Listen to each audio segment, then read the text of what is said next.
listeners. My name is Amanda. I'm here with my very lovely mother. Hi, I'm Janette. And today I'm super excited because my mom is going to go over some tips about driving to Disney World from the East Coast. So she's driven to Disney World multiple times from the East Coast. So for reference, we live in New Jersey for the most part. So not fully up if you live in Maine or anything like that. We're talking about New Jersey to Florida, basically. Right. And so my mom has driven a couple times and I have driven once. So my mom is mainly going to go through her notes and I don't really have a lot more to add because I've only driven once, but I'll give the few little things I have at the very end. Okay. So yeah, do you want to jump into it? Sure. Well, the first thing I thought about, it was a choice to drive the first time, especially because it was COVID. It was like the end of COVID. Because it was the end of COVID, I did not want to get on an airplane. We were going to Disney and we wanted to wear masks. We were very good, do whatever. But I said, you know what? Let's try driving. And up till that point, I feel that driving to Disney for 1 week is not worth it. That's going to be the biggest con. The only con that I can come up with to going down there by car from New Jersey is that it takes at least a day and a half. The way we did it took a day, maybe a half, 3/4 of a day. By the time you get down there, it's just enough time to maybe go to dinner and then fall into bed. That's a day and a half going down. And that's a day and a half coming back. And if you only have 7 days, that cuts everything down to nothing practically. You feel like you're being rushed through your vacation. But going down has a lot of pros by car. The biggest pro is you're in your own car. Save money first off on rental cars, which is becoming a big problem everywhere. But you have your own car. You can load it up. You don't have to worry about sticking everything in those little suitcases. You can pack anything you want. I mean, my husband brings his golf clubs when we had the car, so that he went golfing with his friends down there while we were down there. So he could bring his golf clubs. You can pack some extra water. You can pack some extra groceries, so you're not scrambling to get them when you get down there. You have your own car at your disposal at that point, so that even though you're staying at Disney, because we stay on Disney property, we don't need a car every day. We take the Disney transportation everywhere because that's what's convenient for us. Well, also depending upon where you stay, you may have to pay for parking. Well, that's what I mean, because we stay and we don't pay for parking because we have the timeshare. Having our own car. So my parents are DVC members, so they do not have to pay for parking. Otherwise, I think it's like $30 a day or something. Now it must be up to $30 a day. $30 It used to be a day $25. Now I think it's up to $30. But as a DVC member, as long as you're using your DVC points to stay at that hotel, we get free parking. So for us, the free parking, not having to rent a car, having our own car, and having a car at our disposal was a plus. If I had to rent a car and then pay for parking or stay at a hotel off of Disney property, well, then I'd have to have a car, because when you're off Disney property, it's not as easy to get around. Where when you're on Disney property, we don't need it. But having my own car at my disposal means I could get in that car and drive someplace else off Disney property without calling a cab. So there is that pro of having your own car down there. And it does give you a lot more freedom to do that. Also, you can, like I said, you can pack more, which is always a plus for me. And you can buy more souvenirs because you don't have to worry about how am I going to get these souvenirs in 2 bags on that plane. So I think those are the pros and the cons of driving. I have to say that I would rather fly most of the time because it's a quicker trip. But I'm also not a fan of flying. So I guess if you're a flyer and you like to fly, then I recommend fly down because it saves you a ton of time.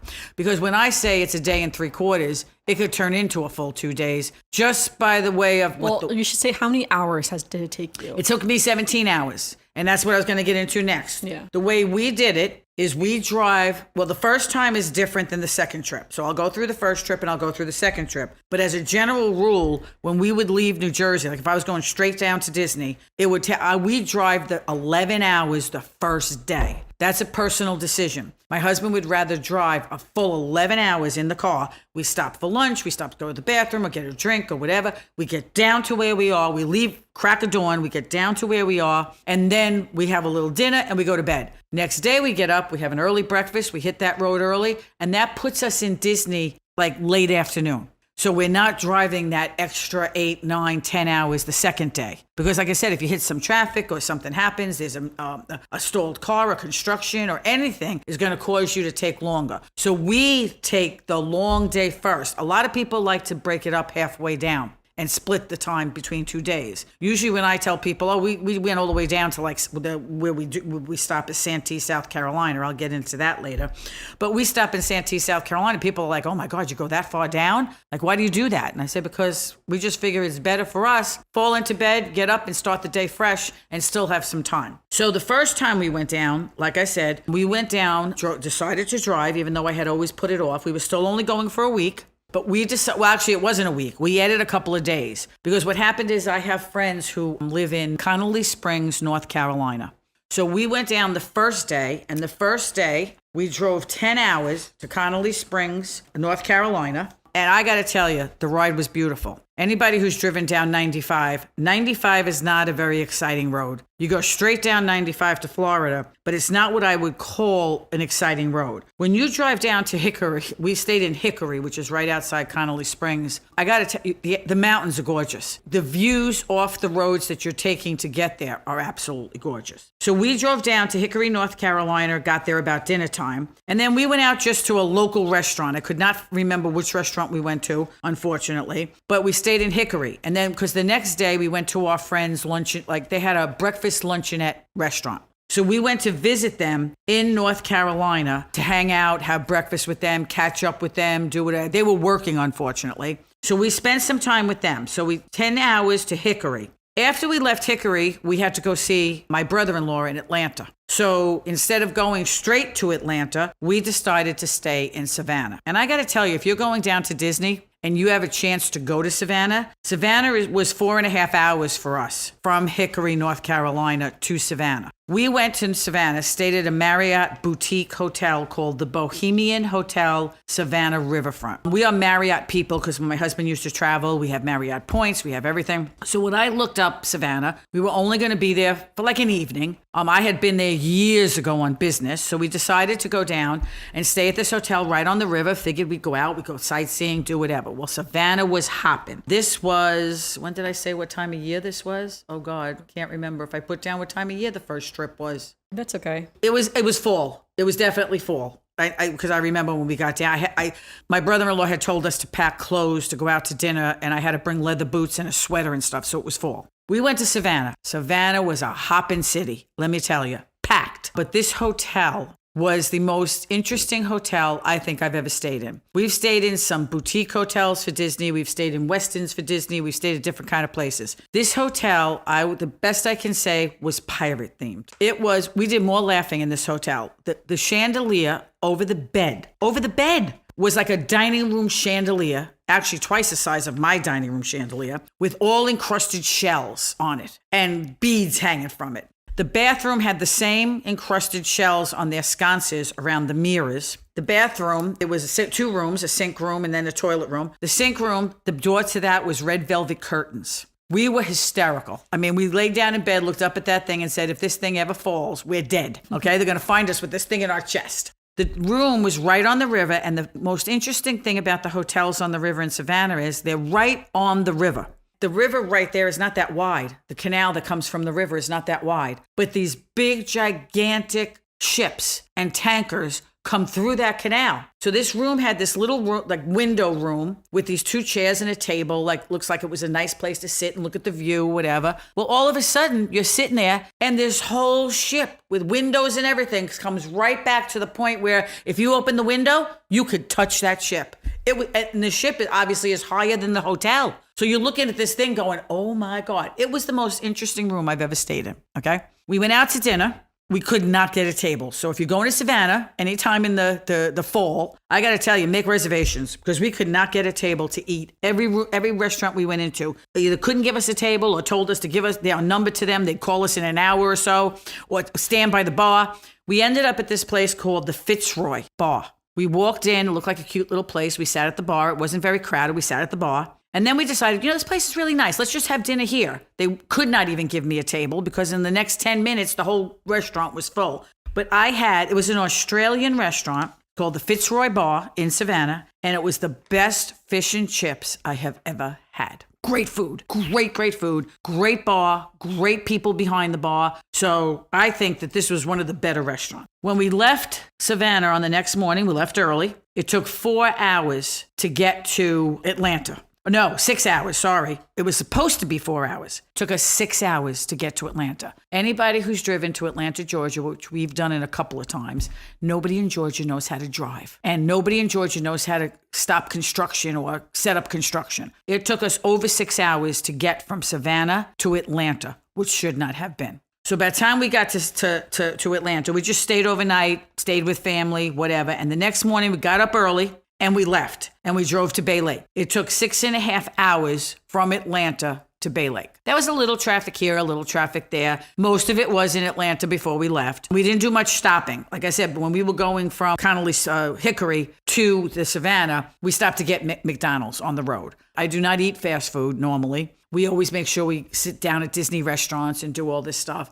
But usually we stop at McDonald's. That's my little treat, to stop at McDonald's and have a hamburger and French fries. And I have to say, they're usually pretty good, especially when you've been on the road all day. Once we get to Disney, then of course you're at Disney. The hotel sometimes is ready, sometimes it's not, but at least you still have an evening. And what we usually do is go over to Disney Springs or meet our friends who live down there for dinner. We don't go to the park as soon as we get there. I just can't drop my stuff and go to a park. What we do is we just go out and have a nice, relaxing evening. We have a nice dinner, we go shopping, we do whatever. Now, the drive home. Usually the drive home is we drive and Amanda flies. So when Amanda flies, if she's not with Ted and she's, meeting us, then we drop her off at the airport at like 7:00 in the morning. We make sure she has an early flight. And then the first time we drove home, we left there and we drove to Richmond Marriott in Virginia. That was 11 hours straight through. We drove straight through. Now, because it was COVID, the problem with stopping for lunch or stopping for anything, a lot of places were closed. Not only were they closed, but even the fast food places were closed going home. And once you pass a certain point on 95 up past Fayetteville or those places, there was much more choices. Once you got up past Fayetteville in that 11-hour ride to Richmond, the only thing left, I remember calling Amanda hysterical because I was getting really hangry, driving Joe crazy, and the only thing we could find was a drive-through Burger King attached to a gas station. It was this tiny little storefront Burger King attached to a gas station. I was hysterical laughing. I'm like, I can't believe in this highway of all these places we could not find someplace to eat. COVID, so yes, it was the end of COVID. And like I said, even coming back the second time, I looked. We made sure we stopped before Fayetteville, because once you pass Fayetteville on 95, which is in North Carolina, once you pass that, there really is not much choice. Like, you really have to get off the highway and go find something. Like, usually when you're riding up, they'll tell you there's a Wendy's, there's this, there's that, or there's a diner, or on those signs that they give you. Once you get up further north, those signs kind of disappear. So you're looking, going, okay, it's like getting late now, it's dark, and you don't know, get off the highway, don't get off the highway, should we get off the highway, where are we? I don't know what neighborhood we're in. That's like when you drive up to Canada as well, because I've driven to Canada before. There comes a certain point when you realize you've passed the final rest stop and it's going to be another 30 miles before you see anything else. And you're like, oh no, I'm in upstate New York in the middle of nowhere, truly. Right. Now, we stayed the first time at the Marriott right in Richmond, in the city. Very nice hotel. Very, very nice hotel. It's a Marriott. I wouldn't say it was the greatest hotel I've ever stayed in, but it had a restaurant. We went downstairs, had a hamburger at the restaurant. Waitress was very nice. It was very busy because most of these hotels along 95 especially, which is, we had a couple of really funny stories about that up and down. A lot of the sports teams stopped there. Like, you'll pull in and you'll see these gigantic tour buses sitting in the parking lot.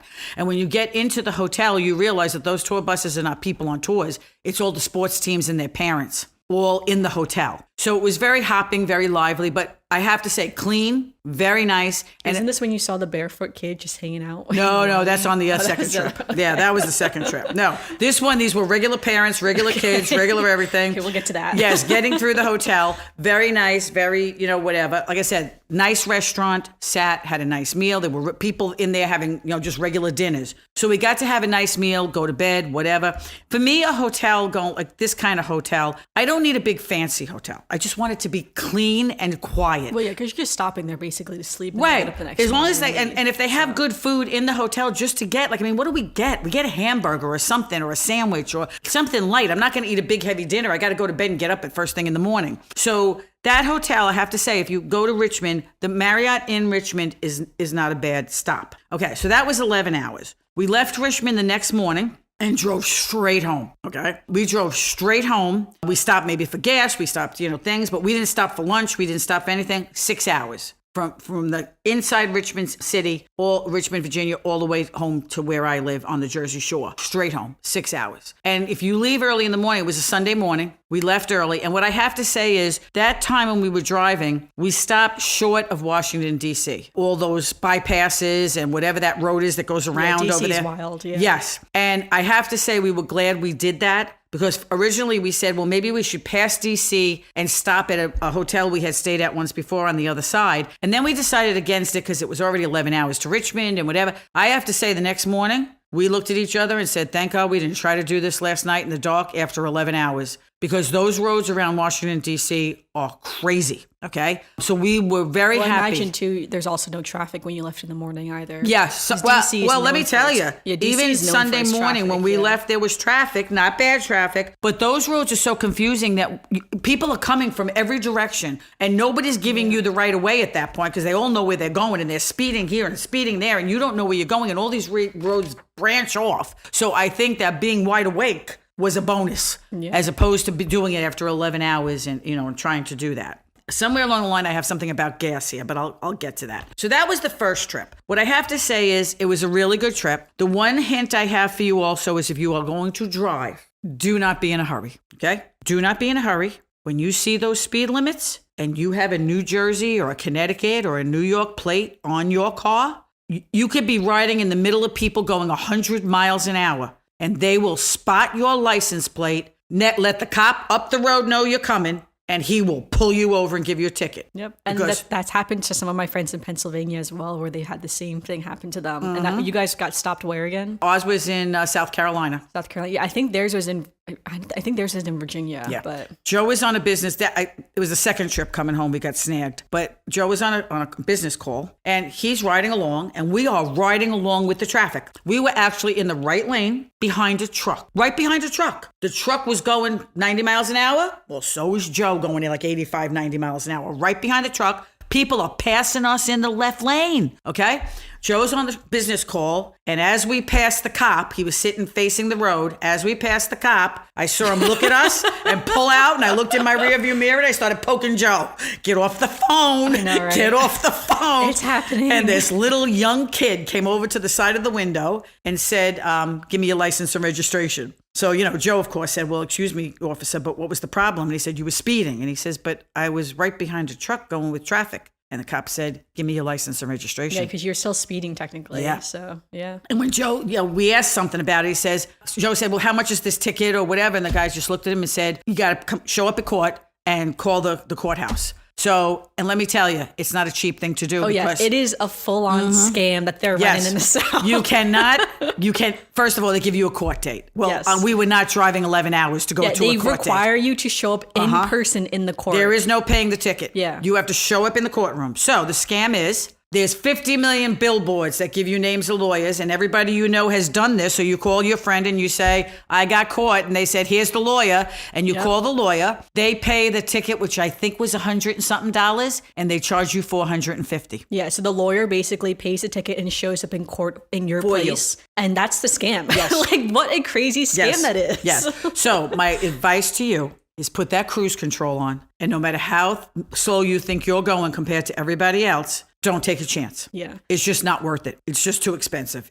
And they do look for your plate. Yeah. So a friend of mine and her husband, they have Pennsylvania plates. Same thing happened to them in Virginia, where again, they got pulled over. They said we weren't even really speeding. They said, like, again, going with the flow of traffic, nothing too crazy. And then when they required her husband to show up in court, they're like, are you kidding me? You're like, nope, you have to show up in court. Unless you'll go to jail, basically. Right. Yeah. Literally say, we'll come and arrest if you don't show up, like if you go into that state, they will put you in state prison. Yes. And so then that's the thing. You hire a lawyer in that state. They show up to court for you. You pay a couple $100 and it's done. And as you're going along the highway, there'll be 50 million because they know, because telling it's you, have a problem, call this lawyer. You have to pay a ticket, call this lawyer. Because it is a scam. Yes. But, if it makes the road safer, that's great. Obviously, people should be paying attention to the speed limits. The problem is when you start going 65, everybody else is going 90. You're going to feel like an idiot. But you know what? Just put your your cruise control on or just keep your foot on the same brake and just take your time, because that hour is not, that you make up doing this, that, or the other thing, is not going to be worth the ticket. Believe me. I'd also suggest using Waze, because often people will like pin police, and stuff like that. Yeah, it kind on of Waze, tells you so when that they're helps coming. a little bit, so you can be prepared. Yeah, But but the thing was is that I didn't see the first cop. I honestly didn't see the first cop. He hides. And then what he does is he tracks you, and then he lets, this cop was way out. You could see him. We were coming down a hill, and you could see him sitting right there. He did not move until everybody else passed him. Yeah, he did not move like, until look our out plate. probably for this New Jersey plate. Yeah, this New Jersey guy is coming you in a black SUV. Here he comes. And he waited for us and pulled right out behind us. Now, the joke was, how I know they were doing that too?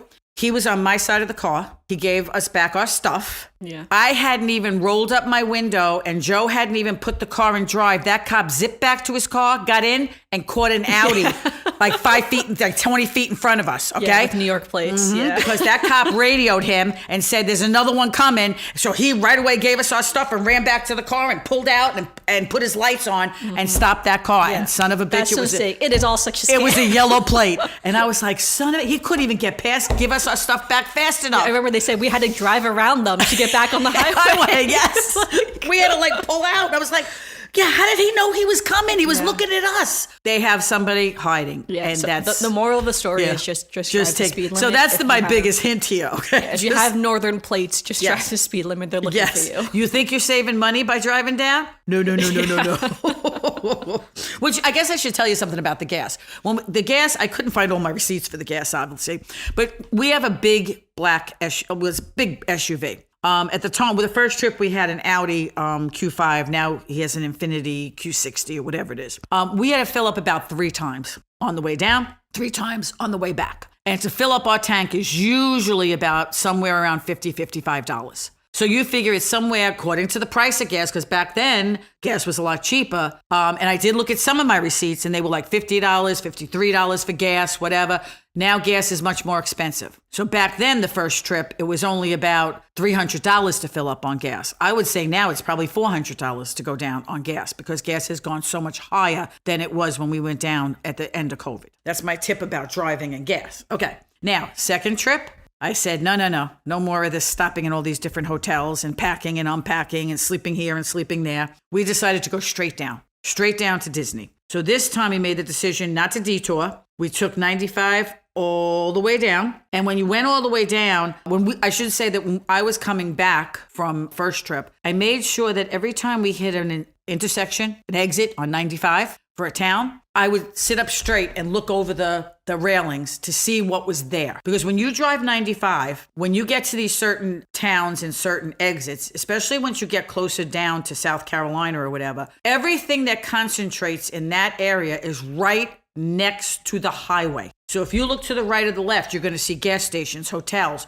all the Homewood suites, a Marriott Residence Inn, all of the different Summerfield suites, all of those hotels and restaurants and fast food places and gas stations, you can actually see from the road. So on the way back, I looked at every single one of those places and clocked where we were. And I picked Santee, South Carolina to stop at. And actually it was a very, very good choice. It's 11 hours from here to Santee, South Carolina, New Jersey to Santee, South Carolina. Again, we drove straight through. We stopped at a McDonald's for lunch. We had just, hamburger and some French fries and a drink. Got all the way down there, and we stayed at the Fairfield Marriott. That hotel was surprisingly wonderful. It gets a 4.9. I even looked it up to see what their ratings are now. They still get a 4.9 rating. Place was immaculate. It was clean, immaculate. The food at the breakfast was a very nice little light breakfast that you could have and do. The service, the rooms, the beds. I can't say enough about this Marriott Fairfield in Santee, South Carolina. Okay?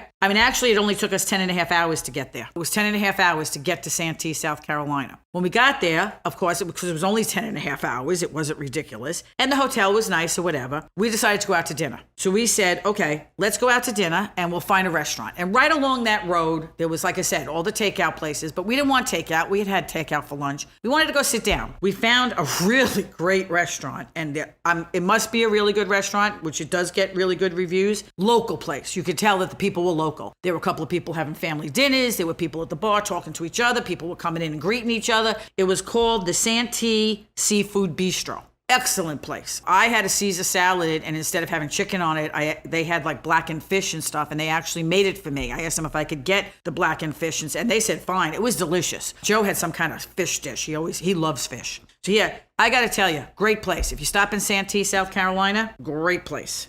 Okay, the hotel itself, like I said, don't have a complaint about it. It's a Fairfield. They give you free breakfast. It's a nice room, nice bathroom. Okay, we left Santee, South Carolina, and it was exactly 6 hours to Disney at that point. 17 hours. As long as you don't hit traffic, it's 17 hours. So we left Santee, South Carolina after a nice breakfast and went straight down to Disney. Okay, home trip. That was where our stories began. Okay, so now we decide we're leaving Disney. We're going home. So on this trip, Amanda was with us alone. So we dropped her at the airport and 7 o'clock in the morning, and we headed up to, not to Richmond itself. We stayed in Emporia, which is before you hit Richmond. It was only a 10-hour drive. But we had some points from Marriott, and I looked up the different hotels. The rating wasn't bad. This was going on, that was going on. It was another Fairfield. We said, okay, you know what? Instead of going all the way into the city of Richmond, because it does cost you a little bit more time to do that, as opposed to staying on 95, we said, okay, let's just stay at the Fairfield in Emporia.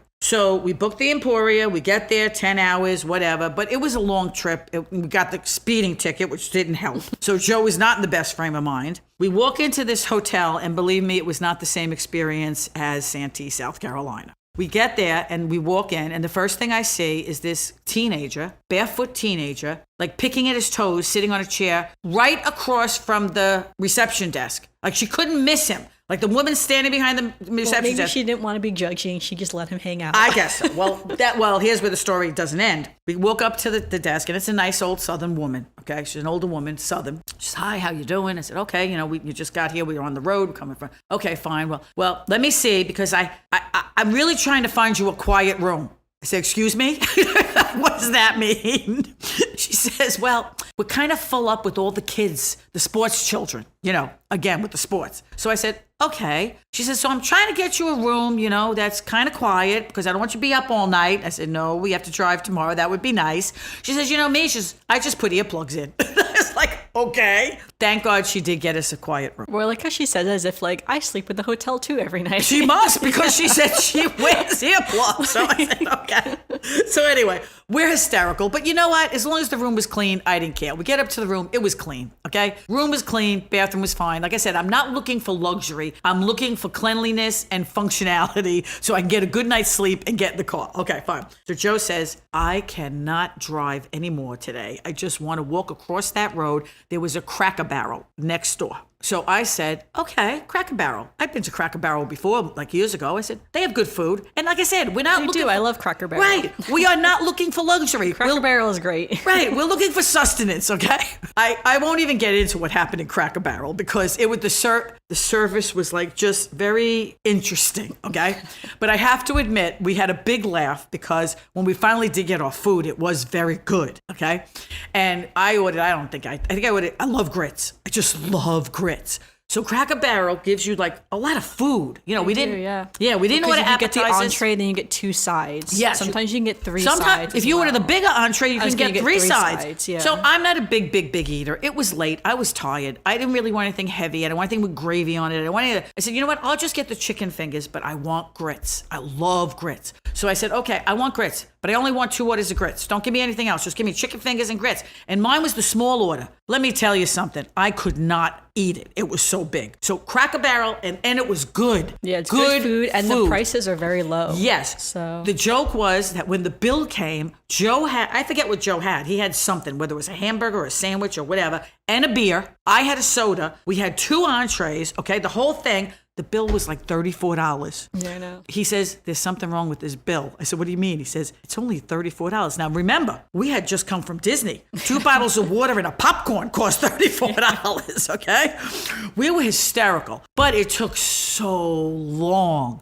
Everything is slow, and he had to go pay out in that little restaurant, and the woman behind the register was slow, and people buying things and paying for their food were online. It was a riot. I was like, can we just go to bed? But I got to tell you, Cracker Barrel was an experience. but I have to say their food is very, very good and very reasonable. I understand why, like sometimes you pass these this one wasn't very crowded, I have to say. It was like late at night. It was a Saturday night. It was late at night. It was in Emporia. But sometimes at these Cracker Barrels, that's why they have all those rocking chairs on their porches. Oh yeah, because people will wait hours. And sometimes you'll see people just sitting on them waiting to get into this place, and you say, oh my God, look at that. Well, let me tell you something. I know why people do that, because especially if you're on a budget and you got a family or you got kids or you got anything, they serve you good food for good prices. So we did have a little bit of an experience at Cracker Barrel, but Emporia is also a bit of an experience. So we did not go all the way into Richmond last time, but that was my story about that. Oh, the joke is they also give you biscuits. Yeah, no, the biscuits are good too. They also give you biscuits. Okay. So the next morning we leave there. And oh, it was funny because on that day, I have to shout out to Ted because he told us to stop at Popeyes and have the biscuits. So that day, instead of stopping at McDonald's on the way home, we stopped at Popeyes to get the biscuits, and they are very good. They are very buttery. You said Popeyes? Is it? No, not Popeyes. Sorry, Bojangles. Oh, I was going to say it's not Popeyes. I'm sorry, because I did look it up. I Bojangles. said, I told Joe, I said, where did we stop? Yeah, did we stop at Popeyes? Yeah, he's a big Bojangles Oh, Bojangles. person. Yeah. Which one did we stop at? I can't remember because we don't usually stop on those kind of places. And I said, I had to look it up. It was Bojangles. Yeah. Bojangles, and I have to say those biscuits are really, really, really good. Bojangles is good. Yes, they're very buttery, very soft, very, very whatever. Yeah, we left at 7 a.m. the next day. It was 7.5 hours from Emporia. That's why I said I made sure I put all the times in. It was 7.5 hours from Emporia, but still that's manageable because we get up in the morning, you go downstairs, you have a little bit of their breakfast if you want, so you don't have to stop right away. Usually what we do is we'll have the breakfast at the Fairfield. Their coffee's not always the best, so we'll have a little coffee, little eggs, a little whatever, nice, some fruit, whatever, and then we will stop at a Starbucks. Joe likes Starbucks coffee, so we will stop at a Starbucks where we both, either I'll get a nice tea, he'll get a coffee, once we're on the road. Once you do that, a 7.5 hour ride is not that bad, especially when, like I said, you've got your own stuff, you don't have to worry, because I could tell you, going to the airport, you can leave at 7 o'clock in the morning and still take 7.5 hours to get home. It's not like you're going to get home that much faster. We just had put in the day before. The road, So yeah, that it's was very twice. easy. Wasn't there a third time you drove down as well? No. Because when me and Ted drove down, which time was that? Didn't you drive down the time that me and Ted also drove down? Or did you fly that time? We flew down, I thought. No, I don't remember. The time when you drove down was one of the times, and the other time we dropped you at the airport. Yeah, I think we only drove down twice, I think. I only remember 2 trips. Yeah, because you said for both of these you dropped me at the airport. Oh, no. One of those no. times One of the I trips did we didn't drive drop her at the airport. Yeah. She was with Ted. They left on their own. When we do have Amanda with us, the other time, we dropped her at the airport. I told her. So it was only one time you did that. Yeah, then. you have to drop at 7 a.m. because we have to hit the road at 7 a.m. So we dropped her at 7. But I swear I only drove down twice. For some reason I thought there was I a know. third Now time. I think maybe we drove down 3 I feel times. like you're missing one, which is okay if you are. No, but- Amanda, because I don't remember know. staying anywhere else but Richmond, the other place. Yeah, so for instance, Yeah? when me and my fiance drove down, the first time we drove down, we drove from where we live in Philadelphia to Atlanta. So we were going to go visit his cousins, kind of the same as your first trip, where you drove Yes. from up here all the way to Right. Atlanta. Well, it's funny, I don't have many notes from this because I wasn't driving, my fiance was driving. So I know it took us around a little 12 to 13 hours from Philadelphia to Atlanta. We hit a lot of traffic once we got down south, I remember as well. 'Cause We you went stayed to Atlanta. Yeah, we stayed overnight at Atlanta. The next morning, we left very early. So we hit no traffic in Georgia, Right. but we hit a lot of traffic in Florida once we actually Once got you into get there, Florida. right? Because now you're there in the middle of the day. And at this point, this was when I was running the Disney Princess Half Marathon, the only time I've run it. Right, so far. So we drove straight to the ESPN Center, I remember. So we drove to the ESPN Worldwide Center, whatever it's called, Right. and I picked up my stuff. And when we drove back, then at the end of the trip, we drove straight through. So my fiance actually had work, I think, the next night or something. Right, I hit a you night drove shift. straight through. So that Saturday night, that when we left, so we were originally going to get up really early Sunday morning, but we actually ended up leaving at 10 or 11 p.m. that Saturday night, and we drove through the entire night. So it was so funny because when we got up, Magic Kingdom was still open. Like we literally, Ted went to bed for a few hours and he got up. It's like, all right, let's go.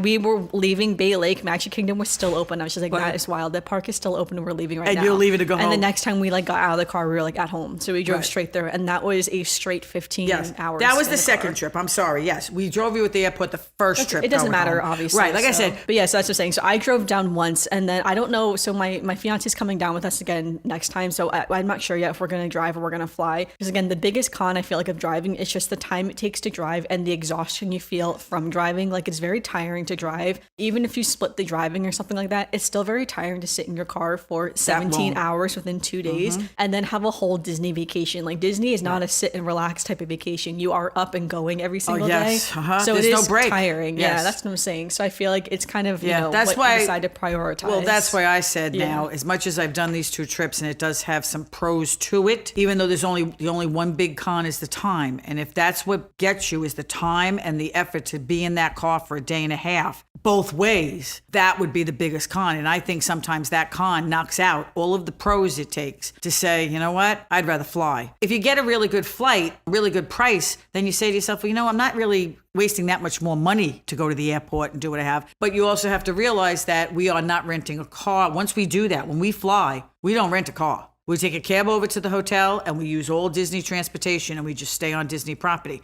because it's not worth it for me to get a car to park it in a lot when I'm in the parks most of the time. So that's what we do. But I have to say, driving is not a problem. My husband doesn't mind driving long hours. That's another thing. You have to not mind driving long hours because if you don't drive long hours, it's going to take you 3 days to get down there, because you'd have to stop in 3 separate locations. Now, if you wanted to do what we did the first time, stop to see friends, stop down in another big city maybe and get a look at one of the big cities along the coast like Savannah or Charlotte or one of those places, well, then that's not too bad. But we chose to drive the first time for a whole lot of reasons. Like I said, really because it was the end of COVID and I was not ready to get on a plane yet. But there's so much you can do, like, stopping along 95. 95 is a straight run. I mean, you just have to keep your eyes out and know what you're doing. And it's a personal preference.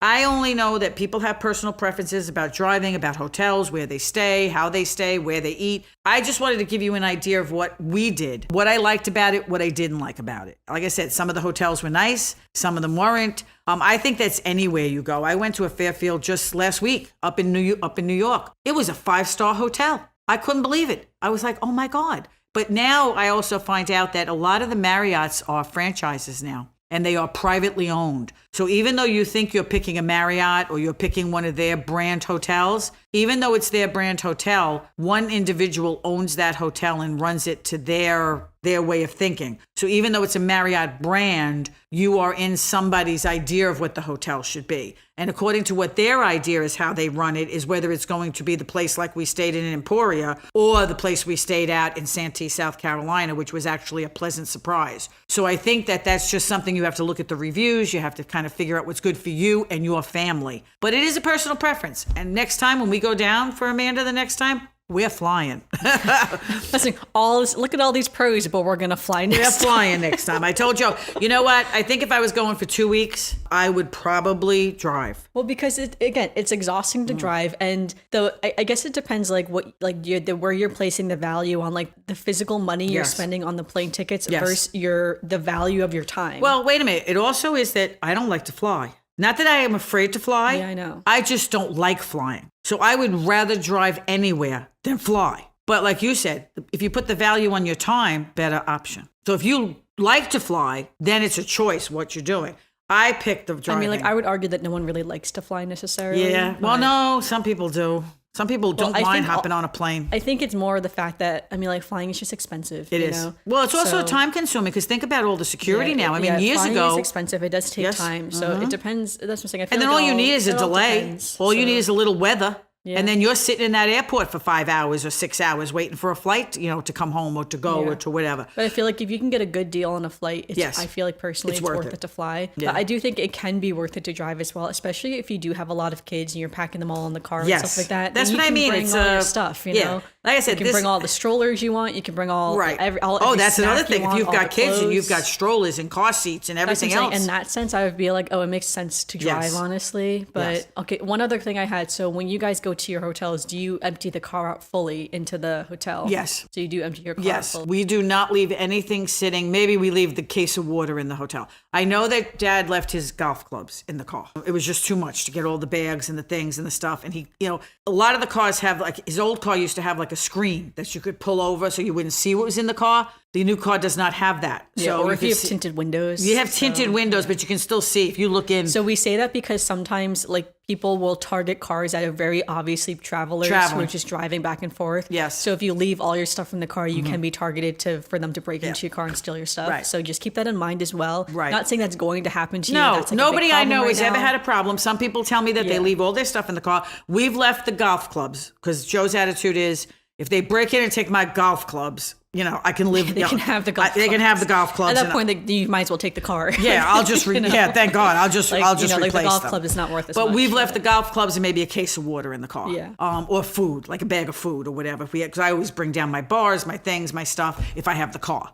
So that's the only thing we've ever left. Because why entice somebody? Yeah, so I know it depends. Like, again, I Mm-hmm. don't really know too many stories personally, people who said their cars haven't broken into, but I know that is a thing. So just be mindful not to leave valuables. Maybe take valuables. Well, you know what out. it is too is that I pack very compactly, and we are only two people. Even though do have a car, I do not haphazardly pack. I pack very compactly. I mean, some of these cars, when you see them unload, they are packed to the Well, yeah, gills. so I say that too because I know some people, especially you maybe who have 2 or 3 kids, they pack specific bags for their overnight, like when they're driving down. So Right, that and way then they leave don't everything have, else. Yeah, so that way they don't have to take in all the Right. strollers and all the suitcases. So Right. they have like their one overnight Right. bag, and then I do have going to down, say so. that every hotel I have stayed at has been well lit. Very well lit. Okay. So I'm not saying that you're going to get to one of these places especially the ones I've stayed at. You are not going to get to one of these places and they are not going to be well lit. Like the parking lot, you Yes, mean? the parking lot. Parking lots are all well lit. It's not like you're parking in a dark corner of a parking lot and somebody's going to be able by to jimmy yourself. that lock and get in there and empty all your stuff out onto their car and pull off. Most of the places I've stayed at are well lit, and most of the places I've stayed at, 90% of the parking is in front of the hotel. So people are inevitably coming and going. So every time, the 4 times I parked at those hotels coming and going, we have always parked right near the front door. Yeah. Even when I went to the Fairfield last week up north, we have parked by the front door. So, and I have never heard of anybody having anything stolen from them. So I can't speak to that, but we don't leave our bags in the car because I am very attached to my clothing, and somebody took my suitcase, I'd be very upset. So The clothing is the valuable. yes, we wheel those bags in. But the golf clubs, the water, the food, we leave that stuff in. Yeah, again, I don't have as many notes as my mom because, again, we drove down for the most part straight there and straight back. So, and it was very tiring for my partner to do that. If we do it again, we might do something similar. I'm not really sure. My brother now lives in South Carolina, so maybe he would become a pit stop. I'm not really sure. So we will definitely see in the future what we do. But I'm sure I will definitely drive to Florida again as well. So maybe we'll do another episode maybe in a couple of years. Couple of years, see how it is. Like I said, I tried my best. So. Yes, I tried my best to go back and remember every detail and try to give you the pros and cons and where we stayed and where not to stay. Do not stay at the Fairfield in Emporia.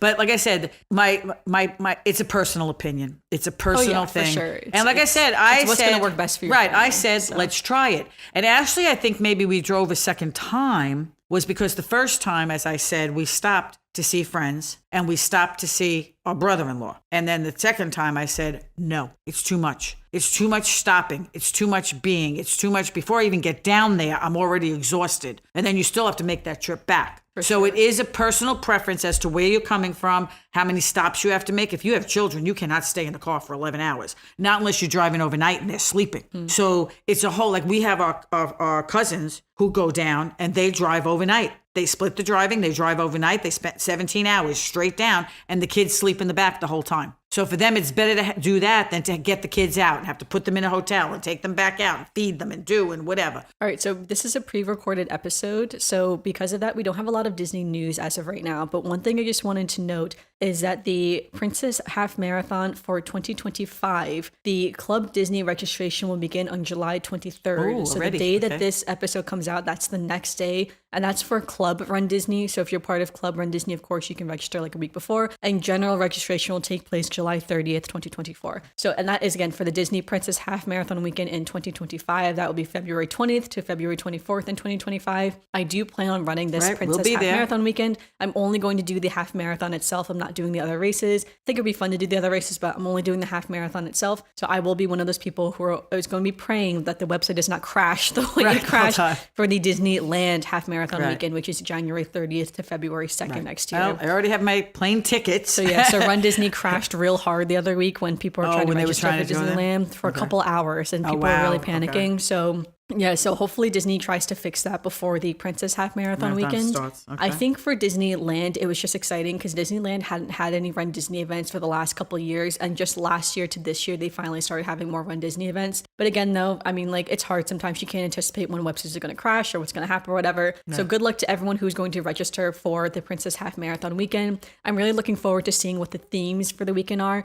By the time this podcast episode comes out, the themes are likely already going to be announced. But as they of right didn't now, have the themes out yet. I don't know what the themes are yet. I don't know who's hosting each of the races, so I'm excited to see because that will really affect like the costumes that people wear. So I'm excited for that. All right, so for some Disney birthdays, there are no Disney birthdays this week. This is a quiet week, as well as no Disney birthdays or no birthdays in our regular lives either. Okay. And that transitions to our final segment, which is a Disney memory, which I realized this whole episode basically has been Disney memory. My episode was all memories, so you can go ahead. I was saying, I kind of talked about mine too again because we drove down the one time. It was very tiring. I begged Ted that we should take my car because he mainly drives stick shift cars and I cannot really drive manual cars. I can in theory.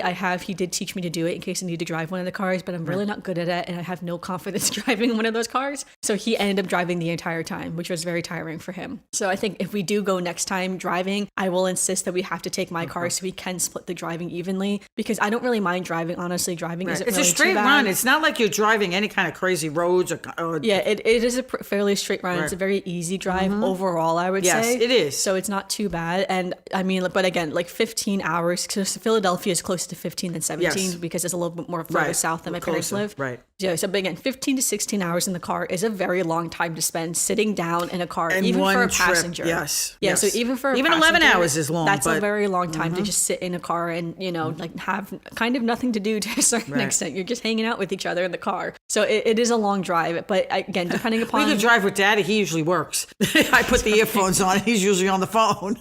Yeah, well, because we drove a lot at night, I actually slept a couple of the hours, which did pass the time a lot for me. Yeah. I remember when we drove back, I remember sleeping and I thought there was like a rainstorm and she's like, wow, it sounds real bad out there. And then when I woke up, you know, later on, I asked Ted, I was just like, oh, was it like raining before? He was like, yeah, it was really bad actually for like a full hour. He said that all the, like, again, this was like in the middle of the night. It was like 1 a.m. He said everyone on the road was like completely slowed down because the rain, like you couldn't even see out the front windshield. The rain was so bad. I'm like, and you wow. were just sleeping right through it. I was like, so I didn't imagine it. That did happen. But I remember I find that when I sleep in a car too, even though I'm sleeping, I can hear the radio. I can it's hear like you're Dad. not fully asleep. Yes. Like you're sleeping, but it's like you're kind of aware of what's going on. I'll say when we drove down, I did have at least 2 to 3 hours of like dead sleep where I was like fully asleep when I woke up and I was like, whoa, this is crazy. Usually I only last 10 minutes and I wake up and thinking I had this great sleep and I look and go, 10 minutes? But yeah, so I do think driving is fun. I think I would say it's probably worth trying at least once for your family to see if it's worth it or not. And then if it absolutely flops, then just know like, all right, we're just going to invest in what's flying. The worst that can happen? I remember the first trip. Actually, I should mention the first trip coming back. We did not plan to stop in Richmond. I remember that. Yeah, we planned to stop in Fayetteville.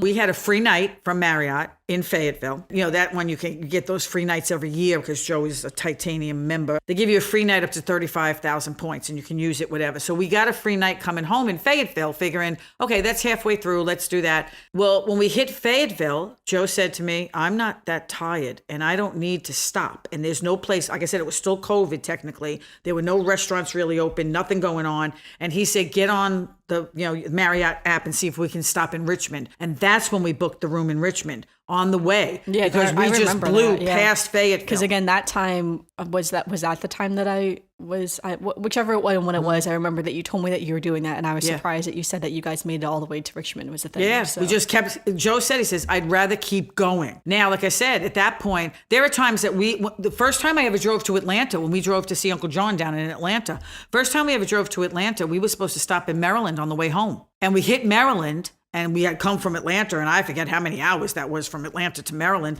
And Daddy looked at me, and I looked at him, and he says, I'm not tired. We're going home. And we just blew past the hotel. I said, at that point, luckily, you used to be able to cancel your reservation by 6 o'clock at night. Now you can't do that. I mean, we lost the room, but to me, it was a free room. I lost the room. There was nothing I could do about it. But it was worth it for us to stay on the road because then the next day it saved us. When you're not tired, you can do that. But, there are plenty of hotels along the road that if you decide to drive and you think you're going to make it in one trip and you can't, every single exit has like, I shouldn't say every 2 or 3 exits between, you get to a big intersection where all of the main brands have a hotel. And you've got to be able to find a room. I just can't believe these hotels are completely booked all the time. Yeah. So, you can always give it a shot. All right, yeah. So thanks so much, everyone, for listening. If you have any questions about driving down, make sure you DM us on Instagram at Almost Amanda. If I wasn't clear on something, just ask me. I'll explain it. Or if you're on YouTube, you can leave a comment down below as well. And also make sure you give us a review on Apple Podcasts or Spotify, or give us a thumbs up on YouTube. We love those thumbs up.